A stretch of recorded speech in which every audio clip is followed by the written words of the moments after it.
আজ আমরা দাঁড়িয়ে আছি একটি নতুন যুগের দ্বার প্রান্তে, যেখানে প্রযুক্তি আর প্রযুক্তি। একসময় মানুষ কল্পনা করতো এমন একটি ভবিষ্যতের যেখানে কাজ করবে শুধু যন্ত্র আর যন্ত্র। মানুষ শুধু দেখবে আর আদেশ দিবে, আর রোবটরা সমস্ত কাজ করবে। আপনি কি প্রস্তুত? কারণ এই রোবটরা শুধু সহকারী নয়, এরা হতে পারে ভবিষ্যতের নতুন শাসক। এরা শুধু আমাদের জন্য কাজ করবে না, এরা আমাদের মতো করে চিন্তা করবে, শিখবে এবং আরো শক্তিশালী হয়ে উঠবে।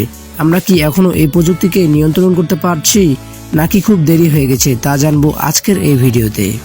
অ্যাটলাস। স্ক্রিনে যে রোবটটি দেখতে পাচ্ছেন, এটি হলো অ্যাটলাস। এটি মূলত মার্কিন প্রতিরক্ষার জন্য বানানো হয়েছিল। এটা 2013 সালে তৈরি করেছে, কিন্তু তখন ছিল এটা বেশ ভারী, কিছুটা ধীর এবং তার চলাফেরা বেশ সীমিত। কিন্তু বিজ্ঞানীরা থেমে থাকেনি। বছরের পর বছর গবেষণার পর 2016 সালে তৈরি করলো একটি নতুন অ্যাটলাস। এটি ছিল আগের চেয়ে হালকা এবং দ্রুত। মানুষ যেভাবে হাঁটে, দৌড়ায়, এমনকি ব্ল্যাক ফ্লিপ দেয়, ঠিক এই রোবটটিও তেমনই করতে পারে। এই রোবটটি শুধু হাঁটতেই পারে না, সে লাফিয়ে লাফিয়ে বাধা পার করতে পারে, ভারী বস্তু তুলতে পারে, এমনকি কঠিন রাস্তায় দৌড়াতেও পারে।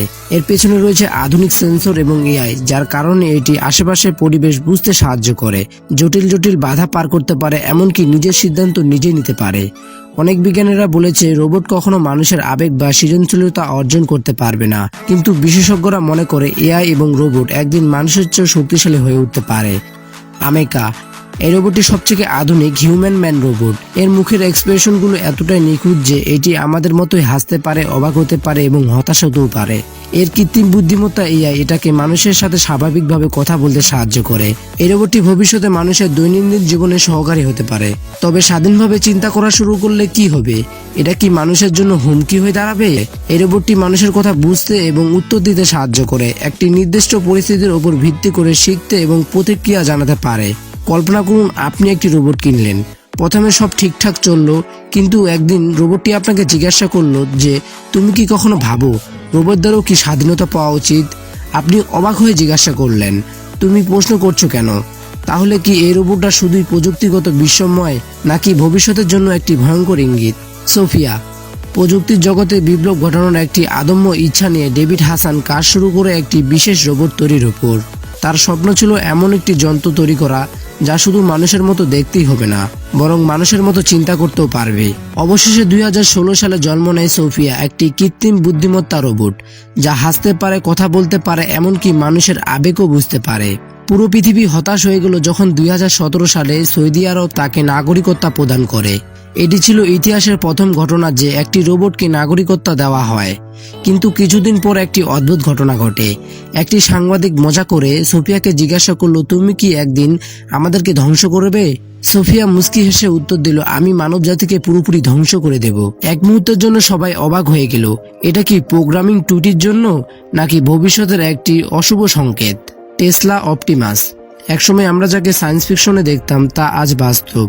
এই রোবট যা শুধু নির্দেশ পালন করে না, বরং শিখে বুঝতে পারে এবং একসময় হয়তো সিদ্ধান্ত নিতে পারবে। এটি এক ধাপ এগিয়ে থাকা রোবট যা মানুষের সহকারী হতে পারে কিংবা ভয়ঙ্কর বিপদের পরিণত হতে পারে। এটা শুধু একটি রোবট নয়, এটা ভবিষ্যতের একটি নতুন অধ্যায়। যখন একজন ব্যক্তির হাতে আসবে এই রোবট, তখন তার জীবন বদলে যেতে শুরু হবে। ঘরের কাজ, অফিসের কাজ, এমনকি তার অনুভূতিগুলো একটি অংশ হয়ে উঠবে এই রোবট। এআই কি শুধুমাত্র মানুষের দাস হয়ে থাকবে, নাকি একদিন নিজের ভবিষ্যৎ নিজে ঠিক করবে?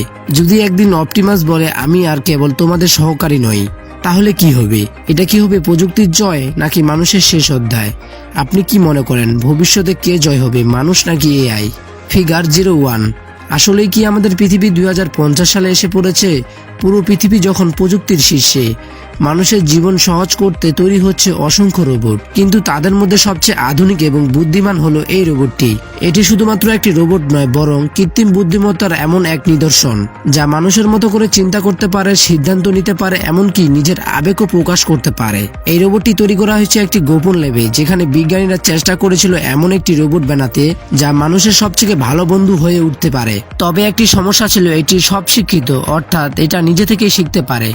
শুরুতে মনে করা হয়েছে এই রোবটটি মানুষের কাজে সাহায্য করবে, বিপদে সাহায্য করবে এবং উন্নত ভবিষ্যৎ গড়তেও সাহায্য করবে। কিন্তু একদিন এই রোবটটি নিজে থেকেই প্রশ্ন করে, আমি কি শুধুমাত্র একটি যন্ত্র? আমার কি নিজের কোনো ইচ্ছা নেই? বিজ্ঞানীরা প্রথমে অবাক হলেন, কারণ রোবট যদি নিজের সিদ্ধান্ত নিতে শুরু করে তাহলে ভবিষ্যতে কি হতে পারে। তবে বাস্তবে যদি এমন কিছু হয় তাহলে কি হবে?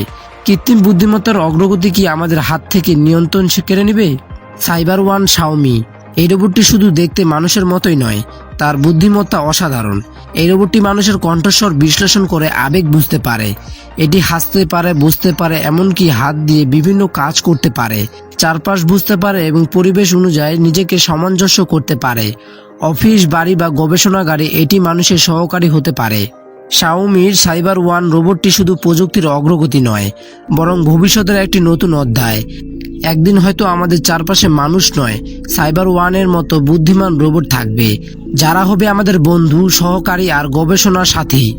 রোবোনট 2, মহাকাশ, যেখানে প্রতিটি মুহূর্তে একটি চরম পরীক্ষা।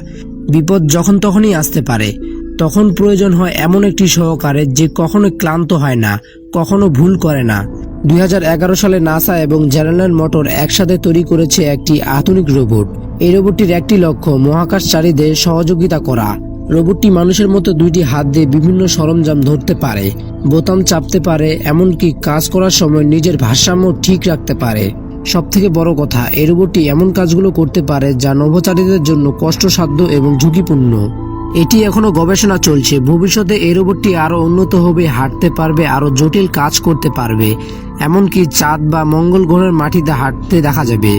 মানুষের সাথে কাঁধে কাঁধ মিলিয়ে মহাকাশে অভিযানে অংশ নিচ্ছে এই রোবট। হয়তো একদিন এই ধরনের রোবট আমাদেরকে মহাকাশের নতুন দিগন্তরে নিয়ে যাবে।